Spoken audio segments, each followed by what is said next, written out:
This is Emmanuel the Alpha Guerra, and it's Grassroots boxing. You start just from the beginning. You're from Cuba. What age did you start boxing? I started boxing when I was 12 years old. 12 years old. I had before that boxed in Cuba. Yeah. I had a few fights in Cuba, and I started younger. But when I started, really started, was in the U.S. 12 years old. And you moved to the US when you were 12 years old? Yes. Okay. Just going back for a second. So in Cuba, the national sport is boxing, isn't it? Just tell us a little bit. Yeah, national. Just tell us. And baseball as well. Oh, baseball. Yeah. Okay. Interesting. What? Tell us a little bit like how popular it is, and all the children at school are taught to box from an early age. Is that right? Yeah. You have in Cuba, you have scouts, people that look for young talents. Yeah, and they put you tests for the AIDE. It's the national athlete school in Cuba. Yeah. It's only for athletes, for all the athletes, and they come to all the schools in the states, and they test guys, and they give you different sorts of things, and they figure out what you can be good at. They saw that I had the abilities to be a boxer, so they said you could be a really good boxer, and I said I love that. That's all I've been interested in for a while, and that's how I got in the school AIDE, in the national boxing school in Cuba, and that's where I got most of my experience there. You mentioned that you say you got noticed by, is that like a scout, did you say, or an amateur coach, or? Yeah, it's the guy that his job is just to go to schools and give tests to the kids.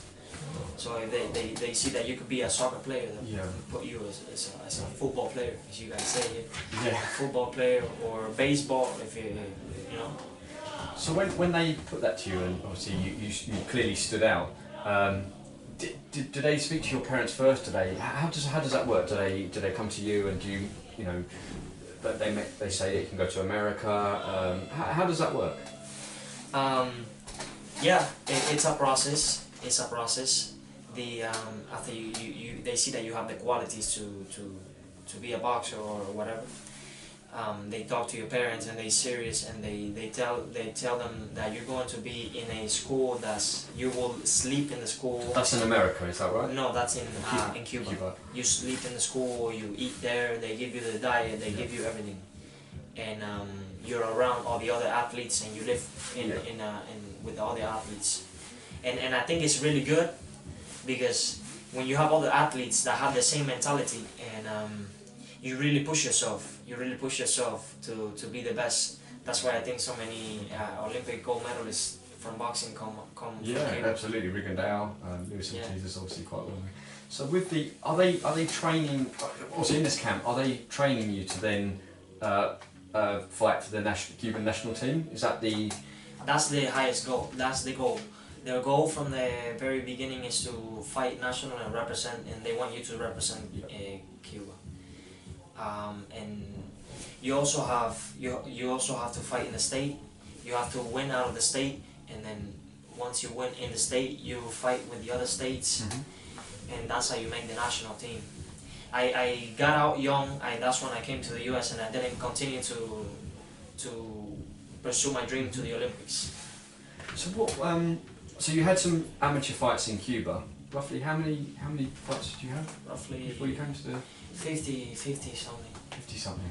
And my record will be, I lost one, and 50 I won. I only remember losing one. Wow. And how old were you before you moved to the States? 12. 12. So you had all those fights? I had all those fights. By 12 years old. That's incredible. So tell me how you got your move from Cuba to America. How did that work out? My dad is a doctor in Cuba, and he was on a mission that, you know, Cuba is communist. Yeah. So they sent doctors to let's say Venezuela. That's what they sent them, to help the people in Venezuela. So after that, he moved out of the mission. He got out and came to the U.S. and that's how he claimed me and my brother.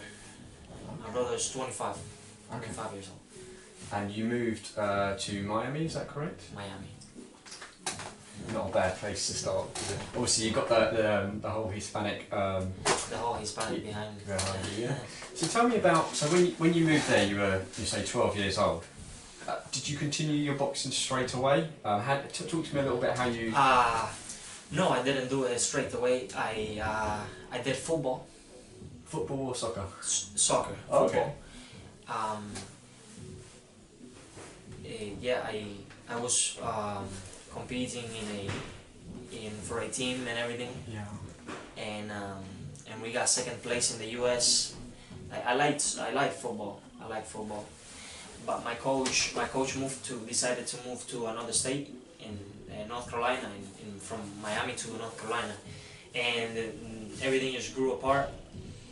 So that's when I came into boxing with a friend, because he said I was always talking about boxing, how I like boxing, how it was before I did that in Cuba.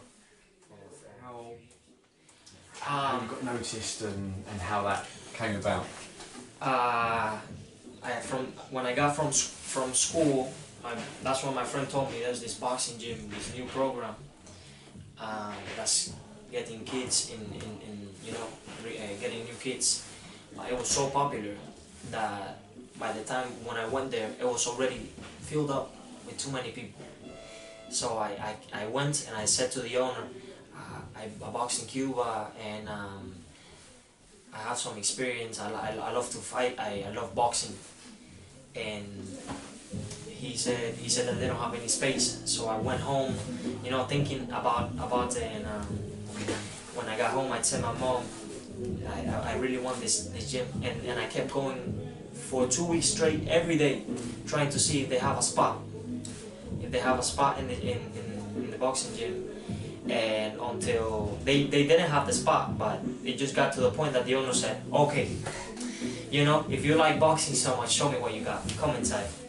And he just felt my hands, my power, and that's when he said, oh man, you really do know how to box. He thought I was lying just to get inside the program. Persistence paid off.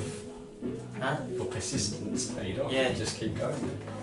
And that's how I got into boxing. I from the beginning of this journey, I have always been persistent. And the owner and the coach there, they saw me and they kept training me more and more, and they even let me stay days after the program when the program wasn't on. It was from Monday to Thursday, and I was training Friday, Saturday, Sunday. Or Sunday light, but at least doing something. And you were at school at the same time then? At the same time. And that's how, and then I kept going and going, and here I am now. And you noticed your talent straight away. So, what age were you when you trained with Jorge Rubio? Jorge. Talk to me a little bit how you met him and how that relationship developed. So as I kept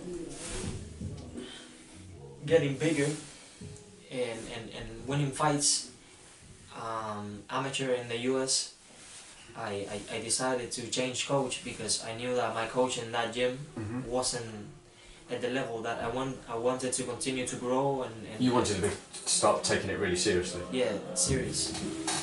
And continue to grow, and that's how I met another coach through a guy that I met in the gym. And he took me there. We got along, very good coach, and up to today he's still a great friend of mine. And I call him anytime, and he's always there. Mickey Dimos. And he is who took me to Jorge. Okay. He took me to Jorge because we have that relationship. He's like a father figure to me. And he said, yeah, Jorge is a lot better than me. So it's better for you to go with him to train. And this was with the Jorge's gym in Miami. But it was also because Jorge, I went to spar to his gym, and that's how my coach Mickey, he noticed that he was better than him. He saw me sparring. Jorge said to me, "Man, I really like how you do the boxing. You're very tough. But when if I train you, you'll see that in a few months you'll be something else." And you were what, 14, 15 at this time? 15, 14. By that time I was doing sparring with Luke Campbell. I don't of course, Luke Campbell was in there. Sparring with Luke Campbell. What was that like? That was a great experience. Luke Campbell was very experienced. He's He fighting knows a lot. He's an Olympic gold medalist. And I have a lot of respect for him. That must have been a great experience for a 14-year-old kid. I love fighting. I love it. Tell me about how you signed with MTK and how you got your move over to the UK. So I met the manager, Ryan Garcia, and he gave me an offer. But he wanted me to change coach to Manny Robles, and I told my coach, I don't think this guy is going to work out. He wants me to change coach. I gave him my terms. He said okay, and then all of a sudden MTK came through Jorge and Angel. Angel told Jorge, Angel Fernandez, my other coach, he told Jorge that his company is looking to sign me. And so MTK approached Angel and Jorge about you, so they already knew about you. And I think Angel approached MTK, and he told them about me, and they were interested. And I said, "Well, MTK." At that time, I didn't know anything about MTK. MTK is a lot more popular here in Europe. It's starting to grow in America now. So yeah, I spoke. I liked what the terms. I saw that they were very respectful, nice, genuine people, because that's what you need. You really need that in this sport. You need people who will actually support you, and they're not looking out for the money. I've never heard one. They're more passionate about the sport than the money. I've never heard one bad thing about MTK, and it, I think that's credit to them that so many fighters are now signing up to them. I never had a problem with them, and I don't think I ever will. They are very nice people. So whose idea was it to come to the UK to base yourself? Was that MTK? Was that Angel? We wanted to be all together in the same team. Jorge is from Miami, Angel is from the UK, yep. And we all wanted to be together, training in the same camp. And I really liked it here. I like it here. You like the rain? Yeah, it's different. It's different than the Miami weather. But Yeah. I think something different is good. Not many people that say that want to move from Miami to the UK, but that's a new one. For me, is I like something different, something. Absolutely. Not there. So with Jorge, so does he divide his time then for Miami and within the UK with you? Jorge is currently in Marbella, Okay. Spain, and in training camp. We will have to do a training camp over there until we all come here. Okay. But for this fight, I'm staying here. For my next fight, October 26th, I'm staying here. Because your first professional fight was in Marbella, wasn't it? Yeah. Talk to me a little bit about that. How did you feel about your first professional fight? As being, you're 17 years old, still a baby. 2 weeks before the fight, I was already. I don't know what got in my head when I'm going into the fight. It's like I'm possessed. It's my confidence level. Were very high. I was very calm when I went in the I saw everyone, and I just love that feeling of seeing everybody and you going and performing and doing your job and just showing your skills and showing what you've been working on. And I really enjoyed it. I got in the ring, I enjoyed it, I felt calm. I knew that it was going to be an early stop. Third round, wasn't it? Third round. Talk to me about how you felt, you know, what your coaches talking to you, you know, what was your emotion? I felt very confident. I knew that all I had to do was listen to Jorge and stay calm and not get emotional. Emotions aside, go in there and just listen to Jorge, and all the work that I put in was going to pay off. Absolutely. So you got your TKO in the third round. How did that feel to have your hand raised like in your first professional fight? It felt very good. You know, Jorge got very happy. I listened to every single thing that he said. I was very calm and I did exactly what I wanted to do that night. And that's what I'm going to continue to do every night of my fights. So you mentioned that you're fighting again in October. October 26. 26. Where are you fighting for that? I'm fighting in Spain. The opponent is not yet known. They're looking for an opponent for me.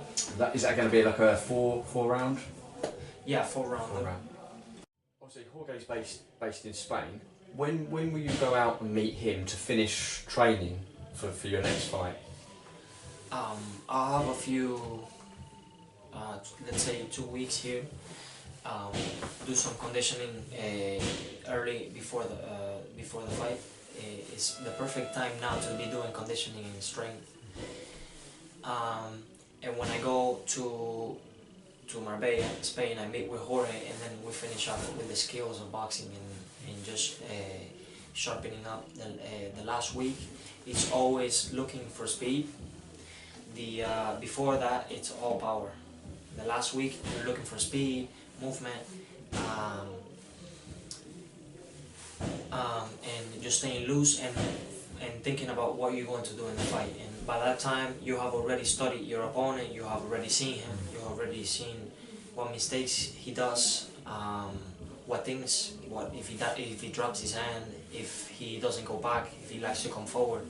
All those things are analyzed right a week before the fight, and that's the last week. You look for speed and what you're going to project in the fight.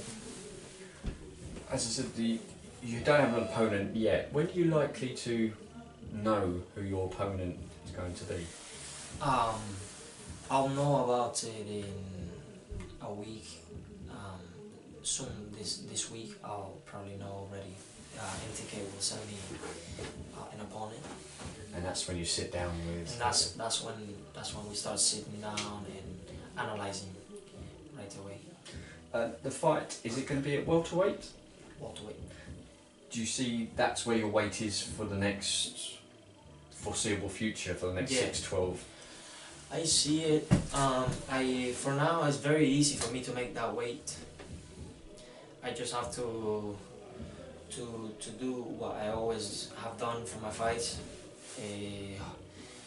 Hold the hunger.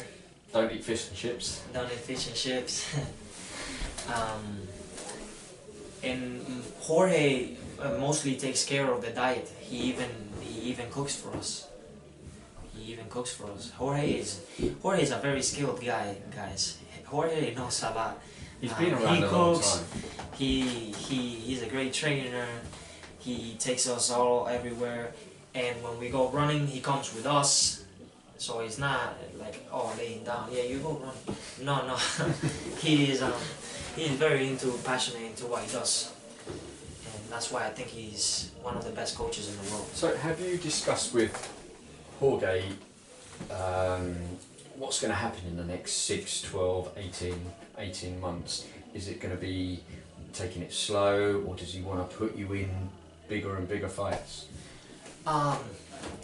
I obviously want myself, I want to be fast right away in the biggest fights. But I've seen it before with other fighters my age that they have rushed and mistakes are made when you are rushed and put in a big arena. But I already feel I have the confidence to step in there slowly. In 2 years, I give it 2 years that I can be stepping in with the biggest names of the welterweight division.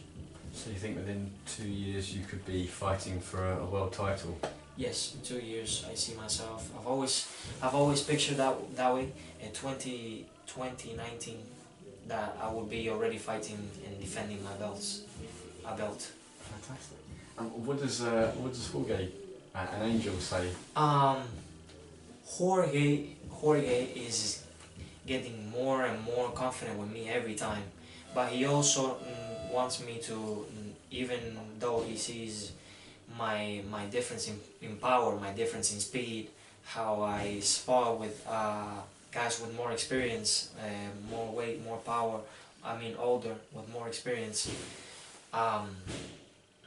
he's getting more and more confident, but he still wants to take it slow with me. He said, you're still a 17-year-old, there's a lot more for you to grow, and there's a lot more for you to still get stronger and my mind to develop.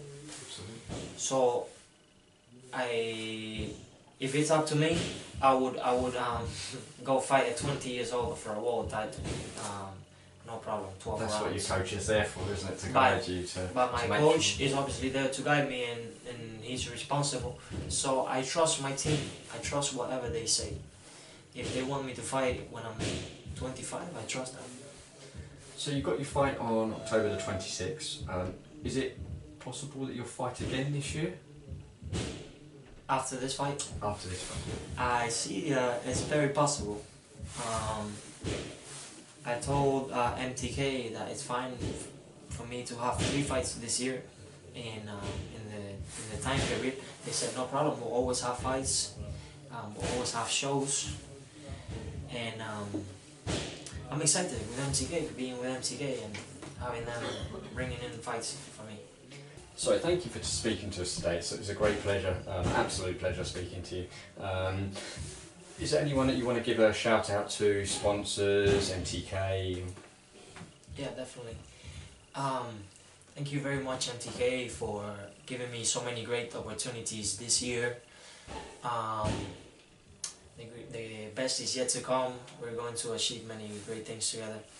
I want to thank my sponsor Dinardo, Dinardo Gloves, for sponsoring me for my fights, for my gear, my boxing gear and everything.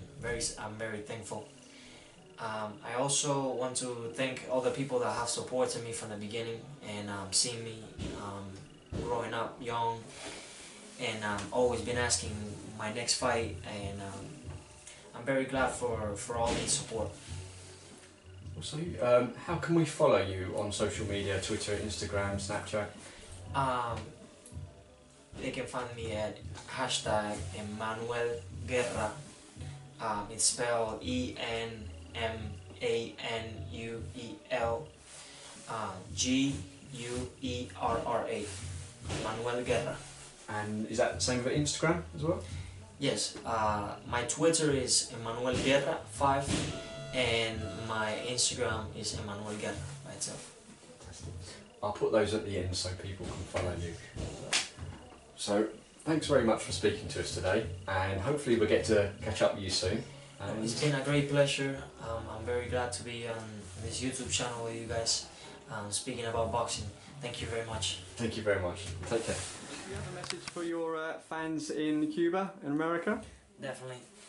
Muchas gracias a todos los que me han apoyado en mi carrera, empezando joven. Estoy muy agradecido por ustedes, a todos los fanáticos, a los amigos, a toda la gente que me apoyó siempre desde pequeño.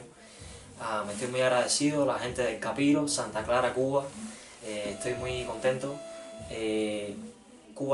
Santa Clara tendrá un próximo campeón muy pronto. Estoy muy agradecido por ustedes, y ya verán que les voy a demostrar lo que Manuel de Alfa Guerra tiene para traer. Muchas gracias. Thanks once again for talking to Grassroots Boxing. We'll catch up with you soon. Grassroots Boxing.